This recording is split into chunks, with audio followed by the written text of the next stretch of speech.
Well, we thought the election was a done deal, but some academics and experts are saying not too fast.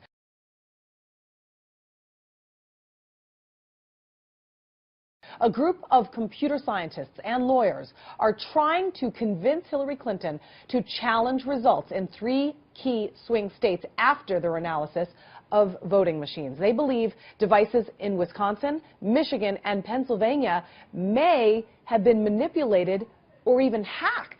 Cyber attacks come from the highest levels of the Kremlin, and they are designed to influence our election.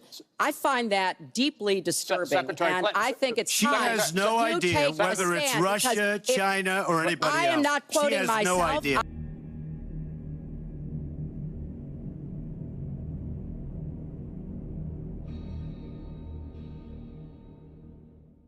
Now there are new concerns after a report showing that 16 U.S. states, 16 of them, have used voting machines tied to leftist billionaire George Soros. Here to discuss are Democratic strategist Atima Omara and Republican strategist Charmaine Yost. Welcome to you both.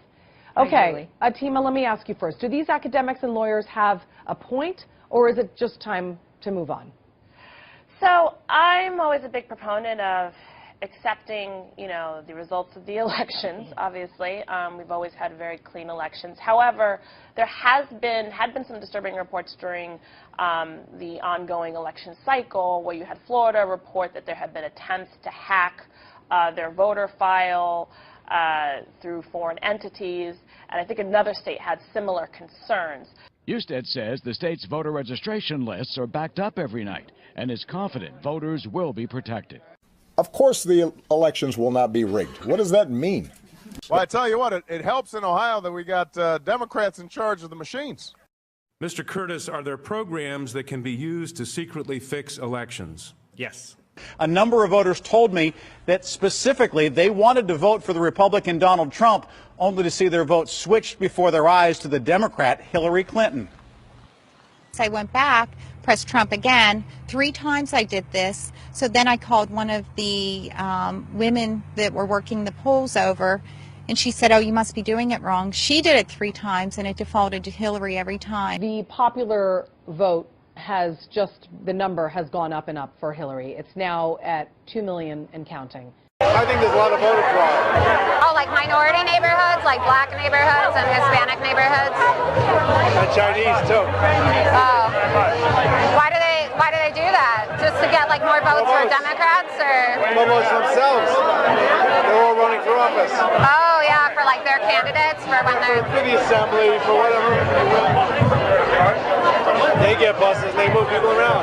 Well, New York doesn't have voter ID laws, right? New York? No, you can't. You cannot ask.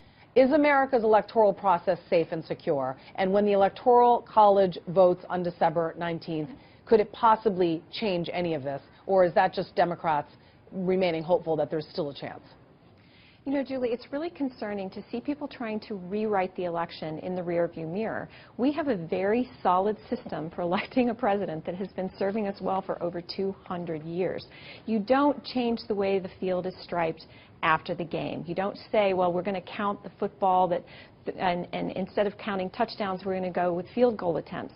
You know, that's not the way the system has worked. And so it's really troubling to see this ongoing conversation about the popular vote, about possibly having discrepancies. You know, there's other data that's coming out that shows just the opposite of what these other academics were arguing. So I think it is really clear that we do need to move on at this point and focus on supporting the president-elect, supporting the administration that he's working to put together, because it's really starting to look like sour grapes. Atima, can we trust the Electoral College? Is it here to stay? And if the roles were reversed and Hillary Clinton, in fact, won the electoral and Donald Trump won 2 million of the popular vote, would we be seeing a contested election? Oh, yes, because Donald Trump said he would have preferred to have won the popular vote, and he hedged up until the final debate about whether and he would accept the himself has results. actually questioned the Electoral College. Yeah, yes, he did. I think that the question is, if the shoe was on the other foot, would he, accept it? I don't think he would have, just because he's been very hedgy about it, wanted to see how results laid out, And, you know, right now there's a group of academic scientists. I don't know their partisan affiliation. It looks like they're mostly from academic institutes who are a bit concerned of the discrepancies between the technology machines versus the paper machines.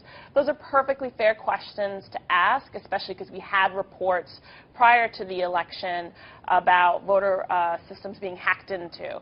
So I think we need to take all of those claims, you know, importantly. These academics are arguing that it would, if they went and re-looked at it, that it would benefit Hillary. But just the opposite could also be true. And frankly, what we're finding in the aftermath of the election is that Donald Trump ran a much shrewder campaign than people were giving him credit for on the front end. He was campaigning very heavily in those Rust Belt states while Hillary was ignoring them. So now to come back and say that, well, you know, we're just not counting the votes right, when in actual fact we're seeing that there was a very definite strategy that worked for Donald Trump. Okay, so I think it's something that definitely should be looked at. I definitely should be looked by independent experts.